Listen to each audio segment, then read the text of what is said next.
I thought the Washington Post's conspiracy theory quiz Oh, was just weird enough in itself. This is basically a test to see if you are a conspiracy theorist, and some of the questions are kind of hilarious. So, will you fall into the conspiracy theory rabbit hole? Take our quiz and find out. So the story itself reads: Who believes in conspiracy theories? Statistically speaking, almost everyone. A team of researchers recently showed that several thousand Americans a list of 20 common conspiracy theories and asked if they believed them.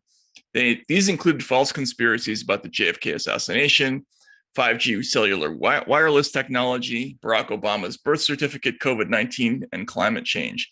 The result, 9 in 10 Americans believed in at least one conspiracy theory. So then they go on and they give you 6 questions to test whether you're one of these people who believes in a conspiracy theory. Now, the first one is just awesome.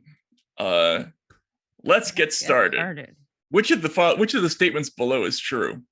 Number 1, Jeffrey Epstein, the billionaire accused of running an elite sex trafficking ring, was murdered to cover up the activities of his criminal network. Number 2, President John F. Kennedy was killed by a conspiracy rather than by a lone gunman. 3, the FBI kept tabs on civil rights leaders such as the Reverend Martin Luther King Jr., attempting to find compromising information and damage his reputation.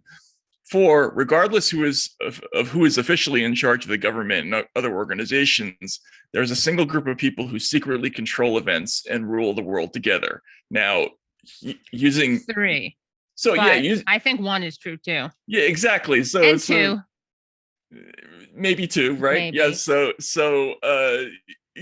we've all played Trivial Pursuit, right? We've all taken the SATs. Everybody knows that there's a difference between answering the question that the test takers think is the right answer and answering the question that you think is the right answer. Right. But just for shits and giggles, if we could click on number 1, Jeffrey Epstein.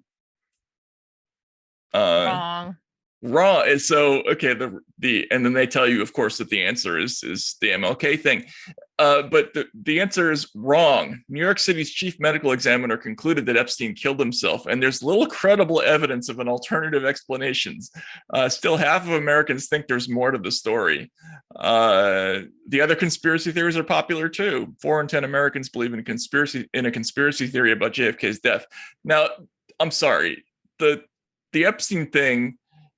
This is like the most watched prisoner in the American penal system, just sort of magically strangles himself, breaks his own hyoid bone. There's no footage for some reason. There's no footage, and there's a million other anomalies, and and there's no evidence that he was suicidal or any of those things, right? The idea that that's unreasonable is completely, in other words, this test makes you believe more in conspiracy theories, right? Yeah. Because now you're seeing the Washington Post is part, right? Because now you're seeing that the way that these things are supposedly debunked are not really debunked. Right. Yeah, exactly. Number 5, let's try another one. Which of the 3 statements below is true? Number 1, the U.S. government knew hundreds of black men in Alabama had syphilis, but told them they had, quote, bad blood and withheld treatment as part of a medical experiment. 2, President Donald Trump faked having COVID-19 in order to help his chances at re-election. 3, Donald Trump colluded with Russians to steal the presidency in 2016. So click on that one. This is the Washington Post, folks. Yeah, wow. I mean, it's Tuskegee, obviously, is the first one. Of course, that's the right answer. But I'm surprised that that means the Washington Post, hundreds of stories that they wrote are now have just been invalidated by this little feature. Weird. Wrong. Trump. So if you click on the Donald Trump one, it says wrong. Trump won the 2016 election fairly. Trump benefited from Russian interference, but Robert S. Mueller, III's nonpartisan report, didn't find evidence that he coordinated with the Russian government.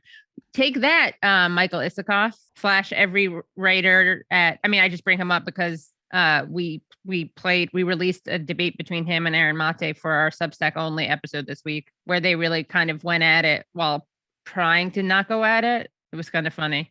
Right. But Washington, I mean, how many Washington Post stories have violated? You should do a visual of that, their headlines that violate that. actual finding. Because Yeah. then, No, they go just ahead. diagnose themselves as conspiracy theorists. Wilson, could we see just for an example, Jenner? As it turns out, there really Wow. was collusion between the Trump campaign and Russia. So, And who wrote that? Who wrote that? That was Jeff. Who do you think wrote it?